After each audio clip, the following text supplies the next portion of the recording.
Lastly is assertive. Most addicts don't know how to be assertive. They're either passive-aggressive or aggressive.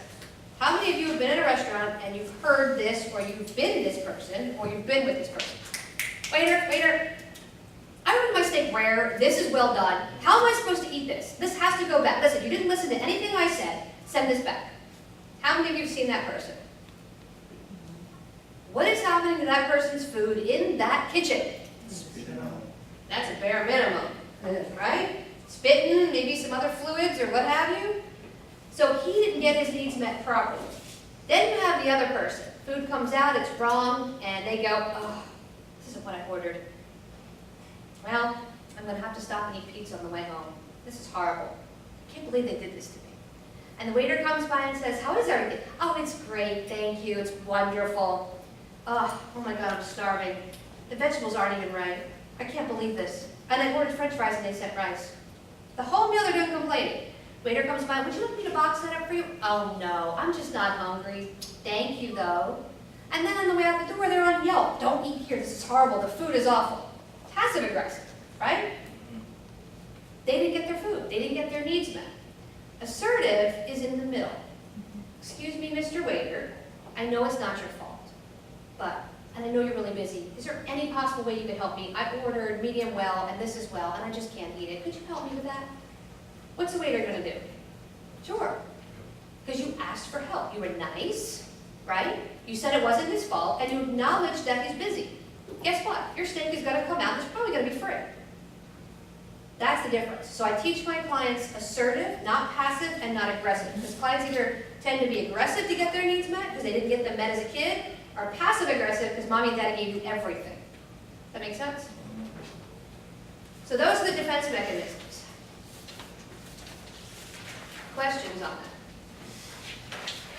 I brought us back on track time. Oh, that was impressive. Great job. Let's celebrate with cake. I'm gonna bring cake tomorrow. Or at least a gun. I can bring donuts. No. He's like, All right, now, I'm going to talk about some exercises and then homework on page 65 and 66. There are case scenarios. I want you to go through these for homework. And I want you to tell me what exercises you would use for the client. Would you take the client? Is this an appropriate fit for you? And if you wouldn't take the client, why not? Why would this client not work with you specifically? What are the questions? Say it again. Page 65. Right, I'm here, but what are the questions you want Am I going to take this client? Are they appropriate for me? And why? If you take the client, yep, what exercises are you going to do with the client? What's your plan look like? If I take this client on, how am I going to coach them? What does the structure look like? Now the exercises, your cheat sheet for exercises is on page 62. We're going to go over these real quick. We talked about journaling.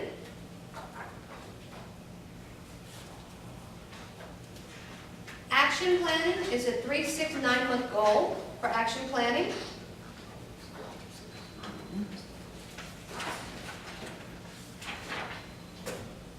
Gratitude list. What are you grateful for? A lot of clients are very ungrateful, right? Mom and daddy gave me anything. I had a client come to session and I said, what are you grateful for? And he said, nothing. I said, how did you get here? Here's my car. I said, oh, you didn't walk, you didn't take the bus, you didn't take a bicycle? He goes, no. I said, you grateful for your car? He goes, yeah. Okay. Where'd you sleep last night? My bed. You didn't sleep on a park bench or Salvation Army? No. You're not grateful for your bed? Fine, Callie, I'm grateful for my bed, I'm grateful for my car. Ungrateful, right? Because parents gave them everything. So I make them do a gratitude list. If they're ungrateful, I drag them to the soup kitchen. Because it's very interesting. Those are not my people. I'm not going to go do that. And then they get in there and they do it. Oh my God, it was so much fun. I can't believe how I enjoyed it. I can't wait to go again. And you're like, Service work. Contracts we talked about, positive and negative lists. List your positive, list your negative. Purpose and passion. What do I want to do with my life? That's bucket list, that's vision board. Prayer and meditation. Letter to family and letter to addiction. If you have somebody that has trouble with their family, I have them write a letter to mom and dad or whoever it is, and it might be guilt and shame letter, or it might be an FU letter. Either way, my goal is to get it out of your head, because if it's sitting here, it's not doing anybody any good. If I get it out, we can move past it. Now, we don't process it, we're not going to read it and delve into it. I'm going to have you rip it up and move on. I want it out, and I want you to move on. So if something's keeping you stuck, I want that hurdle to be removed. Now, during that process of that letter writing, trauma comes up, now we get you a therapist. Because it's possible. They may have latent trauma and have no idea. I was working with a client, he was 400 pounds.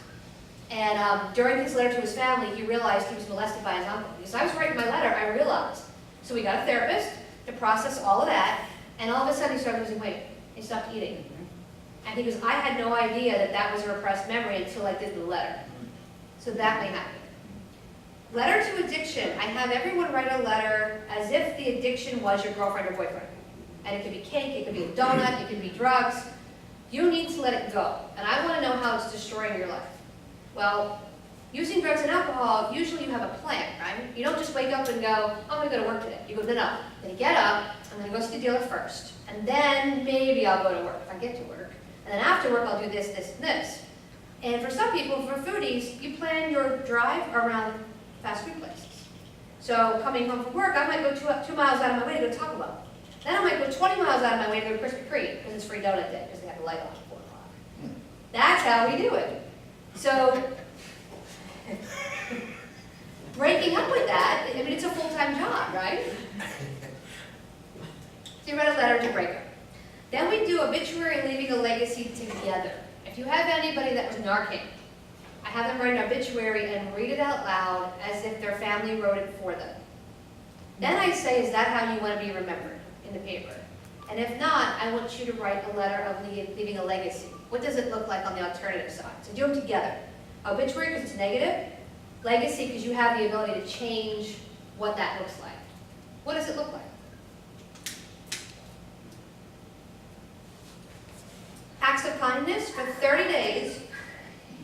Every day, I want you to do an act of kindness where you expect nothing in return. If you expect something in return, you're doing business, not kindness.